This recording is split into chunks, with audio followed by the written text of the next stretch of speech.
Et si je vous disais qu'en une seule soirée, le football espagnol a complètement basculé? Que pendant que vous dîniez tranquillement ce lundi soir, un séisme de magnitude 10 sur l'échelle du foot s'est produit en Catalogne. Oui, vous avez bien entendu. Gérone, ce club que beaucoup considèrent encore comme un petit poucet de la Liga, a osé s'attaquer au colosse FC Barcelone. Et non seulement ils ont osé, mais ils ont réussi. Ils ont retourné le match comme on retourne un gant, dans leur propre antre, devant leurs propres supporters en délire. 2-1, le score est là, implacable, historique, magnifique.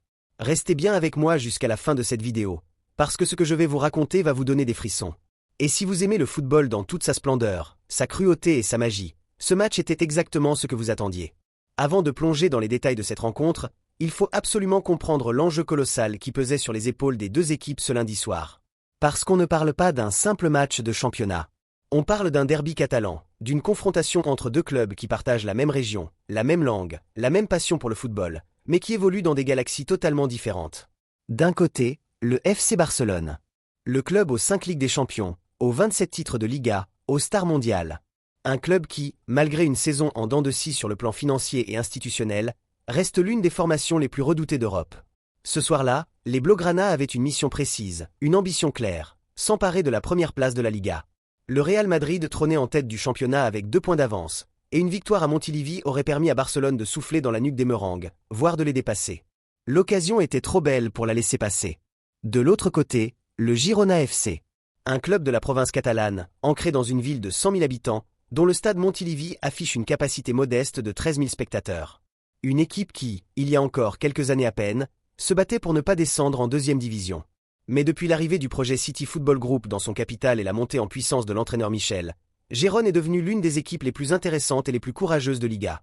La saison dernière avait d'ailleurs stupéfié tout le monde avec une incroyable 3e place qui leur avait ouvert les portes de la Ligue des Champions. Mais cette saison, la réalité est plus difficile. Les Blancs-Vermels se retrouvent englués dans la partie basse du classement, trop proche de la zone de relégation pour être vraiment serein. Avant ce match, Gérone ne comptait que 5 petits points d'avance sur Mallorca, le premier club relégable. Autant dire que la pression était immense. Perdre contre Barcelone, et le doute pouvait s'installer de manière irréversible dans les esprits. Gagner, c'était au contraire envoyer un message fort à tout le championnat. Gérone est vivant, Gérone se bat, Gérone ne lâche rien. Le coup d'envoi est donné à Montilivi devant un public bouillant, acquis à la cause de son équipe. Et pendant une bonne partie de la première période, le match se déroule de manière équilibrée, chaque équipe cherchant à imposer son style. Barcelone, avec sa possession habituelle et ses combinaisons techniques léchées. Gérone, avec son pressing haut, son intensité et sa volonté de ne rien lâcher. La mi-temps arrive sans but au tableau d'affichage, et on se dit que la décision se prendra forcément en seconde période. Et effectivement, les deux équipes reviennent des vestiaires avec une toute autre intention. À la 59e minute, le coup de massue tombe sur Montilivi. Barcelone passe devant au score. Un but qui fait l'effet d'une douche froide sur les supporters locaux. Dans ces moments-là, les doutes ressurgissent. Comment réagir face au Barça? Comment renverser une équipe de ce calibre, avec ses individualités, son expérience des grands rendez-vous? Le scénario semblait s'écrire dans le sens prévisible de l'histoire. Barcelone dominant, Barcelone gagnant, Barcelone récupérant la tête de la Liga. Mais le football, c'est précisément pour ça qu'on l'aime. Parce que rien n'est jamais écrit à l'avance. Parce que les scénarios prévisibles se font souvent déchirer à coups de crampons et de courage. À la 61e minute, soit seulement 2 minutes après le but barcelonais, Thomas Lemar entre dans l'histoire du match. L'international français, ancien joueur de l'Atlético Madrid et figure expérimentée du milieu de terrain européen, trouve la faille dans la défense catalane. Son but est le détonateur.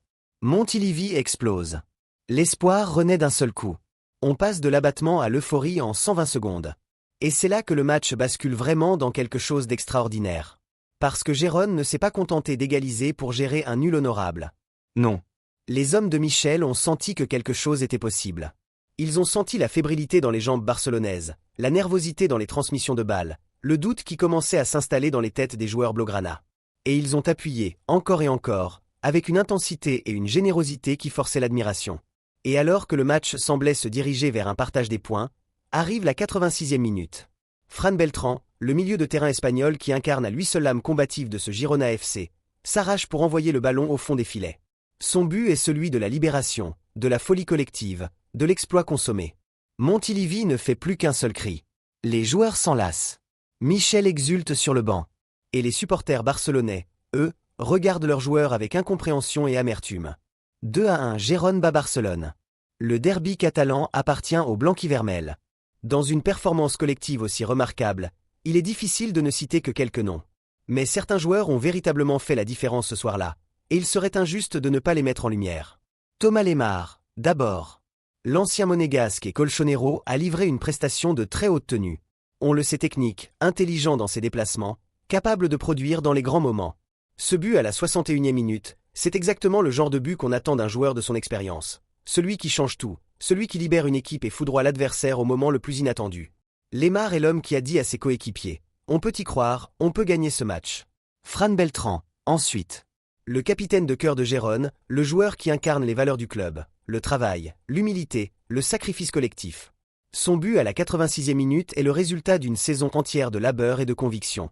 C'est lui qui a mis fin au suspense, lui qui a offert 3 points précieux à son équipe dans un moment où chaque point compte énormément au classement. Et bien sûr, il faut parler de Michel, l'entraîneur. L'Espagnol continue de réaliser un travail remarquable avec des moyens qui ne sont pas comparables à ceux des grands clubs. Sa capacité à préparer tactiquement ses équipes, à les motiver dans les moments de doute, à tirer le meilleur de chaque joueur est tout simplement impressionnante. Ce succès contre Barcelone est aussi le sien, peut-être même avant tout le sien. 3 points, c'est 3 points. Mais dans le contexte particulier de cette rencontre, ces 3 points ont une valeur bien supérieure à leur simple valeur arithmétique. Pour Gérone, la victoire signifie concrètement que l'écart avec la zone de relégation passe à 5 points sur Mallorca, le premier club relégable. Ce n'est pas encore suffisant pour souffler tranquillement, mais c'est un coussin psychologique et mathématique non négligeable. Surtout, cette victoire recharge les batteries mentales d'un groupe qui en avait besoin. Battre Barcelone, ça ne s'oublie pas. Ça crée une cohésion, une confiance collective qui peut faire des miracles dans les semaines et les mois à venir.